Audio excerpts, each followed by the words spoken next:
Hi, this is Scott Garibay, and today, me, Scott Garibay, and Logan Garibay. we're going to be talking about President Barack Obama and what he talked about in his historic DNC speech, where he was trying to put booster rockets on Joe Biden's butt, right?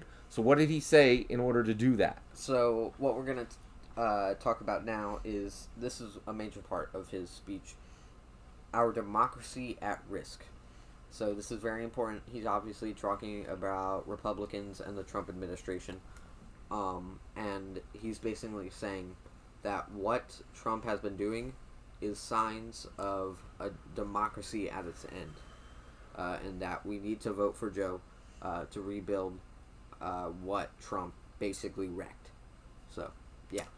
Do you agree with him? Do you think that because of Donald Trump, democracy is close to an end? Somewhat. I think it was a little bit exaggerated. I don't think it's going to be like... Totally. I don't think... Hyperbole, I don't right? think if Donald Trump is voted in November, that day, snap, democracy is at end. It's a dictatorship. I do think that if Trump is reelected, there will definitely be not so good outcomes of that. I don't think our American society will completely crumble and will become a dictatorship. But there are definitely signs of authoritarianism in Trump and all that stuff. So, yeah, it's interesting. I think it was hyperbole. So that's specifically when you use exaggeration to make a point. Yeah.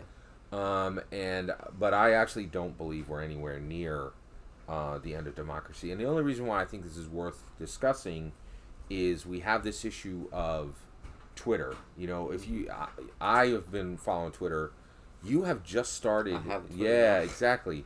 And Twitter, it's incredibly addictive. I think because the smartest people in the world are on Twitter. Definitely. I think people are. You know, if you're super smart. There's entire industries where, like, you have to have, like, journalism, you have to have a Twitter account, right? You're not even respected if you don't. Go ahead. In my opinion, you don't go to Twitter to, like, view funny memes. Yes, there are memes on there, but Right. It's mostly I've seen mostly for sports and politics. That's really all it's for. And actually, I'm a huge tabletop role, or any kind of super deep, niche, smart hobby. I'm on it for Dungeons and Dragons. There's a huge The Dungeons and Dragons Twitter is massive. But the thing is, like, if you want to see somebody's outfit, you go to Insta. Yeah. If you want to hear, what your aunt had for lunch yesterday, you go to Facebook. If you want to hear what your angry uncle has to say, you go to Reddit, right? But if you want to hear super smart, crazy, genius people, you go to Twitter. But when you end up on Twitter, they're going to tell you the world's ending tomorrow. Yeah. Like, it is just so overhyped and, like, everything's hyperbole and, like, Trump is going to crack the earth in half. And the only reason why I think this is a problem is everybody was told that Trump was everything was going to go to heck in a handbasket if Trump got elected, and it didn't, right? And then, wait, let me make my point. Wait, what about coronavirus, right? That ain't Trump's fault, right? Like, nobody can say, this all happened because of Trump. No. The Rona did not become a Trump. We did not get COVID because of Trump, right? So, and before that, he had a pretty baller presidency when it came to the economy and like, stuff wasn't just cracking in half and the world ended. There was a lot of stuff going really well. I would argue on that point. Go ahead, me. Everything won't go to heck. It kind of did, though. Like, how so? You're saying on the BLM turmoil stuff? In my opinion, I don't think that Trump caused COVID. But I would say that his efforts to stop it have not been good, and I think that and when I mean Trump, I kind of mean the Republican Party also. I think in media, whenever people say Trump, they also kind of mean the Republican Party. That's just my opinion, though. But anyways, I think that he hasn't handled it that well, and that I understand why people are getting mad at him for this COVID stuff. I don't think he directly caused COVID. I don't think it's a conspiracy or whatever made up by him and the Chinese government. Totally disagree. And the reason why is we got 170,000 deaths. We lost 30 million jobs, right? Mm-hmm. The idea that any Democrat would have done a better job is ludicrous. Mm-hmm. The reason why we have these problems is the data models were totally problematic. Mm-hmm. And the idea that any Democrat would have won.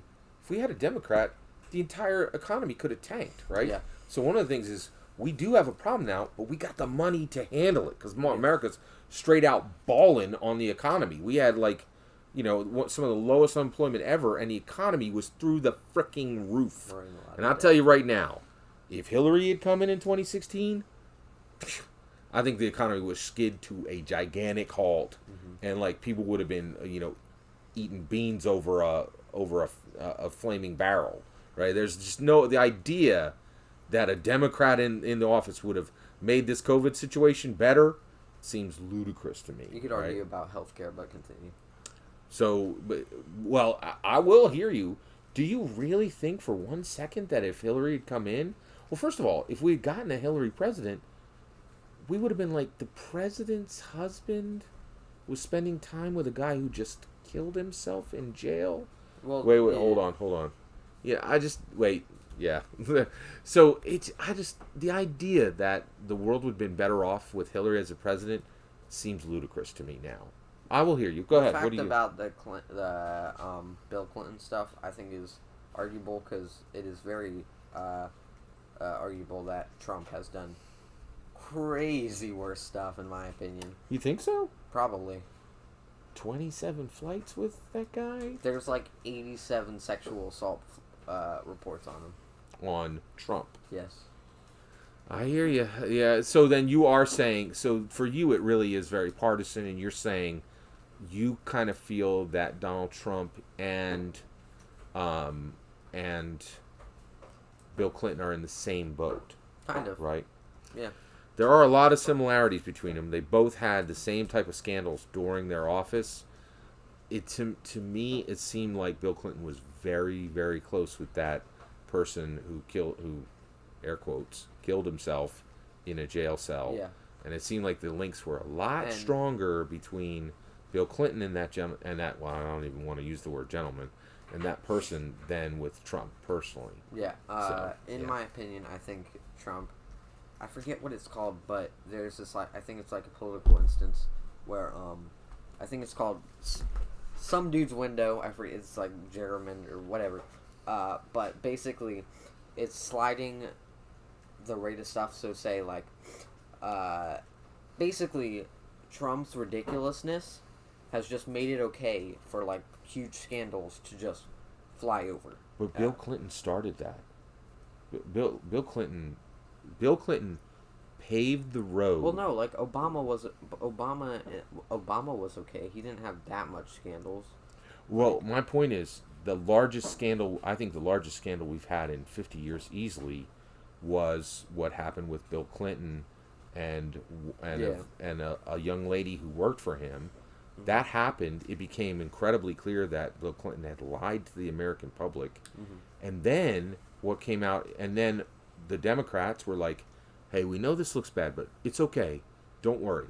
We know there's smoke here, but there isn't fire. Mm-hmm. And then in 2019, everybody was like, that's a freaking bonfire. Yeah.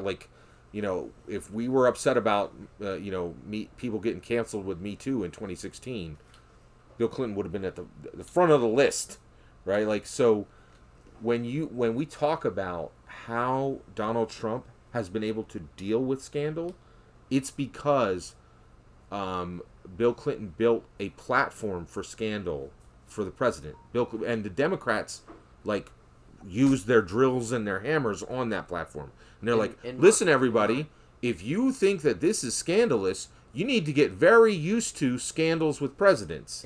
Bill Clinton laid the foundation for what Trump is doing now. In my opinion, I think there's been 10 instances that are with Trump and scandals that have been worse than the Bill Clinton incident. Then his connection to the person who killed himself? Really? You think worse? That's 27 trips to an island that people are seeing the most horrible things about. Here's the thing. I've seen it, and I think that Trump has just escalated the amount of absurdity. I get your point with Bill Clinton that he did some sketchy stuff and that pushed it over. But I think that Trump has had a ridiculous amount of scandals every month. And at this point, I totally agree. At this point, it's not when his I think the whole wall incident happened recently, and that With it was, Steve it was Bannon? Steve Yeah. Bannon.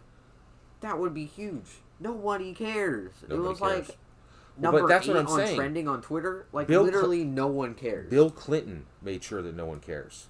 Because the Democrats that was one instance. That wasn't an instance. There was an impeachment over my, that. My point is...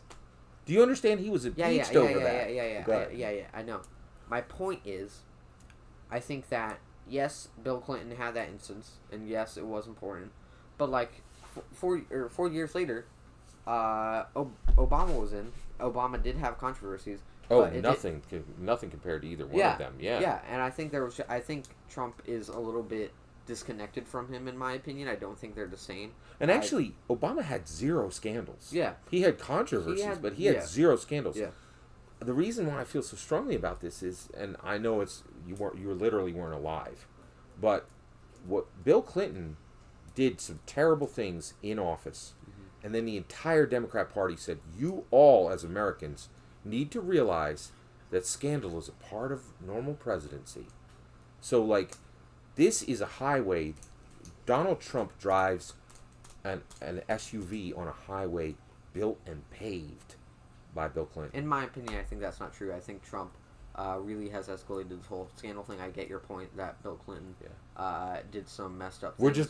We're 180 degrees on this. Yeah, we just don't agree. But Obama was like a divider between that. You can't be like, oh, he paved the road, and then Obama was completely out of scandals. And then I see what you're saying. You're saying Obama came and said we need to return to a normal presidency. And then Trump just here's that up. here's why Obama doing that doesn't matter, because each team gets their turn, right? So Bill Clinton got his turn, right? And he's like, hey, and the whole party signed off and was like, yeah, we totally co-signed what you did, Bill Clinton. In fact, you know they signed off on what he did because he's speaking at the DNC convention. So they're 20 years later, they're still co-signing it. Did he speak? Oh, yeah. I think he did. Did he not? I didn't. I thought he did. Tell us if we're wrong. It's my record. I understood. Hillary did. And I was understanding that Bill Clinton was going to speak. Correct me if I'm wrong. I didn't I didn't watch any of the DNC speeches. I did. Except Obama. Logan watched them all. Let us know if Bill Clinton did or did not speak. Well, maybe not because of the Bill Clinton. But right, whatever. Exactly. So, but basically, I see what you're saying. But here's the thing. That ain't the way politics work. Democrats are going to have they're like, oh, we're going to have this horrible president who outrageously does these unbelievably terrible things. You could trust and believe the Republicans are going to go, oh, we're going to do you one better. And boy, did they. Like, basically, Trump has done a bunch of terrible, terrible, terrible things. In my opinion, they don't equal the absolutely heinous stuff that seems pretty clear that went down right now with Bill Clinton. We fundamentally disagree on that, and that's okay. That's okay. So basically, overall, Obama made the point that he thinks democracy is coming to an end. We both agree that that was a little bit of hyperbole, but overall, I think the point that can be made is Obama is really like, you had best get out and vote for this guy, or it's 4 more years of Trump. Yeah. For you, that's enough. You're like, hey, I know Biden isn't a great candidate, but I want to stop Trump. And that's the reason why you think people should vote for Biden, correct? And frankly, with this whole, what's it called? Why am I blanking? Climate change. Sorry. Climate change thing. Honestly, if Trump gets reelected, I'm kind of scared. Because if he keeps up the same stuff, we're screwed. And so... Yeah. That is that's 4 years. Yeah. I think that if it had to be a miracle, but if like a Democrat president went in and actually involved some climate change issues, then we might have been okay in this. But honestly, I'm kind of scared because if this doesn't go right, I'm gonna have to live in a world where I'm on Mars or something. I don't want that. But I would live on Mars.